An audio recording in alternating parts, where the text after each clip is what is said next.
लालची borewell truck driver. Ranchi में Rocky नाम का एक व्यक्ति था। वो उस गांव में खेतों में घरों में बोरवेल मारने का काम करता था।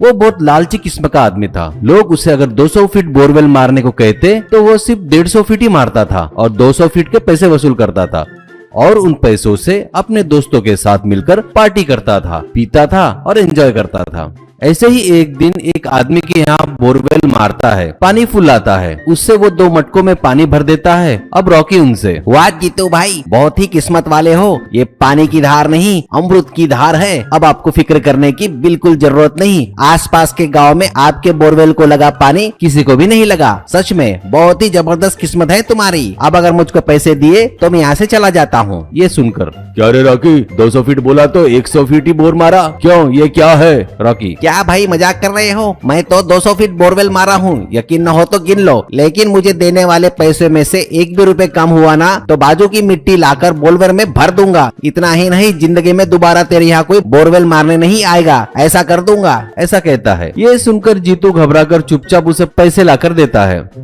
ऐसे ही एक दिन एमएलए का कार्यकर्ता विक्की रॉकी को एमएलए के पास लेकर जाता है। एमएलए, तू ही है क्या रॉकी? तेरे बारे में सुना था रे, यहाँ पर सबके यहाँ तू ही बोरवेल मारता है ना और जमकर पैसा खींचता है, क्यों रे? रॉकी, क्या सुने साहब आपने? बोरवेल मारकर दुनिया में लोगों की मदद करता हूँ साहब, बस और क्या। एमएलए, नहीं रे, वो बात नहीं। तू बोरवेल मारकर जो पैसे लूटता है ना, उसका पूरा काला चिट्टा है मेरे पास। यहाँ आकर इसे 2-4 लगाओ, ऐसा कहता है। तभी वहाँ एमएलए के पास उनके बॉडीगार्ड लाठी से रॉकी को मारते हैं। रॉकी हाथ जोड़कर, अरे मत मारो, अरे मत मारो, बिल्कुल मत मारो रे, ऐसा कहकर उछल रहा था। एमएलए, ये सब क्यों किया पता है क्या? तू जितने बोरवेल मारता है ना, उसमें से मुझे हिस्सा चाहिए। तू कुछ भी कर, रेट बढ़ा, कुछ भी कर, और हिस्सा नहीं दिया तो ये लाठी की मार याद कर ले। ऐसा कहकर वहाँ से चला जाता है।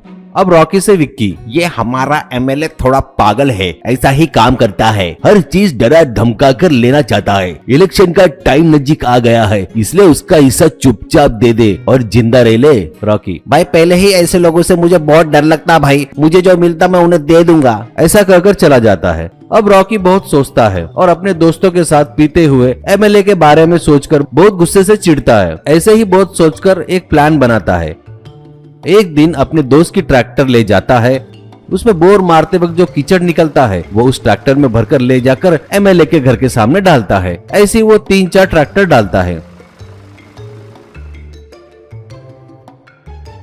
ये देख एमएलए घर के बाहर आकर चिल्लाते हुए, अबे अबे पागल है क्या? ये क्या कर रहा है? पूरा कीचड़ यहाँ लाकर डाल रहा है। दिमाग तो ठीक है ना तेरा? क्यों फिर से चाहिएगा तेरे को लाठी की मार? बोल। रॉकी, ये क्या कह रहे हो साहब? मेरे पास बचा हुआ आपने देने को बोला ना, ये बचा है मेरे पास कीचड़। ये बेचकर जो मिलेगा ना मुझे दे दो, मैं चला जाऊंगा। ये सुनकर एमएलए को गुस्सा आता है और वो लाठी पकड़े अपने दोनों बॉडीगार्ड को आवाज लगाकर बुलाता है। ये देख रॉकी, आओ आओ कमीनो, तुम्हारा ही इंतजार कर रहा हूँ। तुम्हारे घर पर, तुम्हारे रिश्तेदार के घर पर मैंने अपने आदमी रखे हैं। तुम्हारे ही नहीं, इस एमएलए के यहाँ जो भी काम करता है ना, उनके घरों पर मैंने अपने आदमी रखे हैं। मुझ पर एक लाठी भी उठी ना तो वो आदमी तुम्हारे घर में घुसकर सबको मारेंगे रे, मस्त फटे से मारेंगे। उन्हें कोई भी नहीं बचा सकता रे भाई, ऐसा कहता है। ये सुनकर एमएलए के पास खड़े सभी लोग लाठियां छोड़ देते हैं। ये देख रॉकी लाठियां उठाकर वहाँ खड़े लोगों को, एमएलए को जमकर मारता है और कीचड़ में धकेल देता है।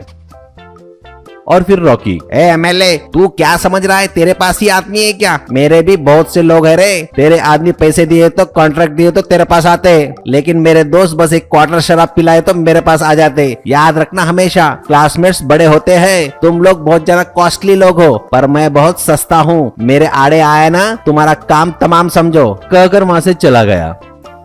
ये देख एमएलए डर जाता है और सोचते हुए, ऐसा आगे करूंगा तो लोगों की नजरों में गिर जाऊंगा करके एमएलए फिर से कभी रॉकी को उंगली नहीं किया।